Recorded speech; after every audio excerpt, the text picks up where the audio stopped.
If you've never heard of the Carrington event, this is a short article that will kind of help you understand what it was. This is on NOAA. What was the Carrington event? It was a strange and solar stormy night. It is a sticky August night in Florida. Typical, but for one thing, bright red and green curtains of light dance in the sky. Is the swamp on fire? No, the aurora borealis, or northern lights, are lighting up the sky. It is 1859, and few people in Florida have ever seen aurora. They are amazed and frightened. A few days later, on September 1st, English astronomer Richard C. Carrington is studying a group of sunspots through dark filters that protect his eyes, of course. Around 11 a.m., he sees a sudden flash of intense white light from the area of the sunspots. 17 hours later, the night sky in North America and as far south as Panama and Central America lights up like daytime. It is another wave of even brighter auroras. People read newspapers by the light. Gold miners in the Rocky Mountains wake up and make coffee, bacon, and eggs at 1 a.m., thinking the sun has risen on a cloudy morning. Stranger things than these are happening. Instruments that measure changes in Earth's magnetism are acting crazy, their needles pinned off scale. Spikes of electricity surge into the world's telegraph system, and no one can send a message. You guys have to understand that some of these telegraph operators actually unplugged their system from the power, and their system was still operating. It was still frying.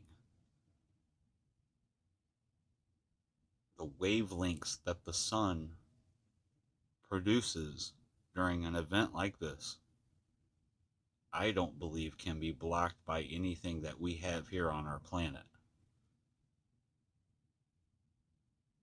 What is going on? In 1859, even scientists didn't understand what caused auroras and the electrical and magnetic disturbances that went with them. Eventually, they figured out that the auroras are caused by violent events on the sun. These solar storms can blast out huge clouds of electrified gas and dust at up to 2 million miles per hour. If this high-energy blast of particles reaches Earth, it can temporarily distort and disrupt Earth's magnetic field. It can actually strip away the magnetosphere to where there is no shield from it any longer. Back then, the telegraph was just about the only communication technology they had. Today, such a storm could severely damage satellites, disable communications by telephone, radio, and TV, and cause electrical blackouts over whole continents. It could take weeks or longer to fix the damage, which isn't true. Contact your local energy company and ask them how many spare transformers they have on hand.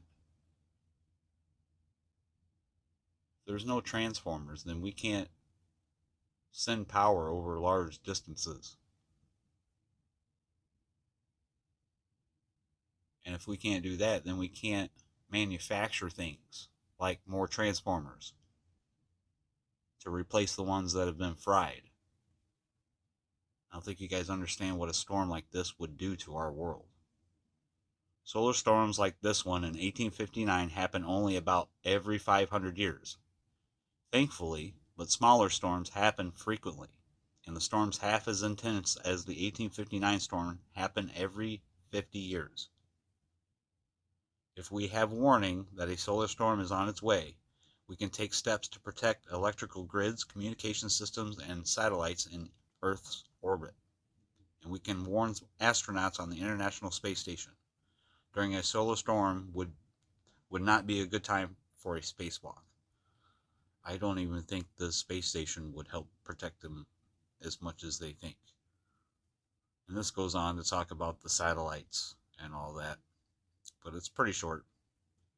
I'll go ahead and let you have a look at it. I'm not going to read the rest of it.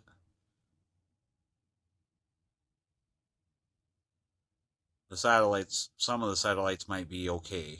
There's a few, but I don't think most of them are hardened to what they would need for a 1859 storm. So if you never researched this, check this out.